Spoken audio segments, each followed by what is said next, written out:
dapur pintu terbuka. Tercium sedap si ikan peda. Orang asing hidup berjaya. Pribumi mampus sengsara.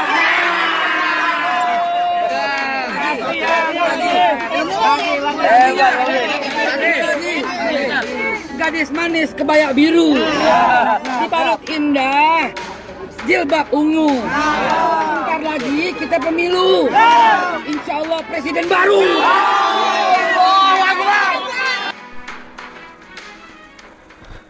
Kalau kita lihat selama ini para kadrun keturunan imigran dari Yaman memang lucu dan aneh. Mereka sering berkata tidak boleh rasis, tidak boleh menyebut kesukuan, tidak boleh menyebut ras agar tidak terjadi pepecahan dalam Islam. Tapi nyatanya mana? Lawang mereka sendiri yang melakukannya. Misal contoh Pak Kadrun Haikal Hasan ini tadi. Dia dalam sebuah video lain, bukan video yang awal tadi ya. Dia tidak mau dipanggil Kadrun karena konon katanya artinya kadal gurun. Kadal gurun itu ya kadal yang tinggal di gurun.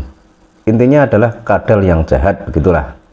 Yang kedua katanya kadrun itu cirinya ada dua. Yang pertama berjenggot dan yang kedua itu bersorban. Itu asumsi atau pendapat Pak Haikal Hasan. Padahal sebenarnya definisi kadrun memang luas. Tidak cukup waktunya kalau mau dibahas di video ini. Sebab kan katanya kadrun juga berkelas-kelas. Mungkin ada semacam jenderal, kapten, prajurit, dan lain sebagainya. Artinya ada pangkat-pangkat tertentu yang dimiliki sesama kadrun itu. Kita kembali ke video awal tadi. Pak Haikal Hasan atau orang biasa menyebutnya Pak Dul Kasan bikin lelucon yang membuat ngakak orang yang ada di sekitarnya. Istilah pribumi dan asing. Dia membuat pantun yang isinya begini. Asap dapur pintu terbuka, tercium sedap si ikan pedas.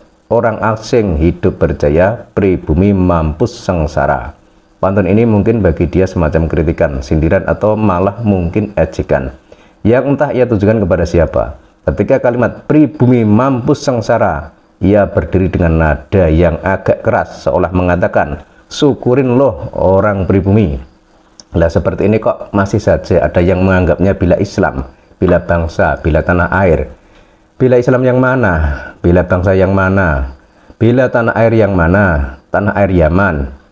Terus istilah pribumi dan asing itu kan juga sudah membuat sekat pemisah. Jadi kalau kita sekarang yang tidak setuju dengan kelompok mereka kemudian ikut mengatakan pribumi dan asing, atau kita mengatakan bahwa kita adalah pribumi asli Nusantara sementara mereka adalah orang asing keturunan imigran dari Yaman, ya tidak apa-apa, kan mereka yang mulai duluan dan kita cuma mengimbangi saja. Kemudian masih di video awal tadi ya, Pak Dul Kasan masih melanjutkan pantunnya lagi. Begini bunyinya. Gadis manis kebaya biru, dibalut indah jilbab ungu. Sebentar lagi kita pemilu, insya Allah presiden baru.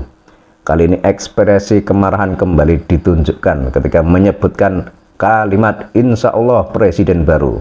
Seolah seperti benci, dendam, atau muak dengan presiden yang ada saat ini. Dan ini sekali lagi bukan masalah dukung atau tidak mendukung Presiden Jokowi. Tapi ini adalah tentang negara kita yang tercinta ini, yaitu Indonesia. Kita boleh tidak cocok dan tidak setuju dengan salah satu kebijakan pemerintah. Tapi tidak harus sampai begitu. Tiap 5 tahun sekali kita mengadakan pemilu. Dan yang namanya pro dan kontra itu adalah hal biasa dan itu pasti ada. Tapi kalau sudah selesai pemilu, mau tak mau kita harus mengikuti pemerintahan yang ada. Siapapun pemimpinnya, baik yang kita pilih maupun yang bukan kita pilih, tapi dia jadi, kita harus patuh dan taat mengikuti selama tidak menyuruh kita melakukan dosa dan kemaksiatan. Kenapa demikian?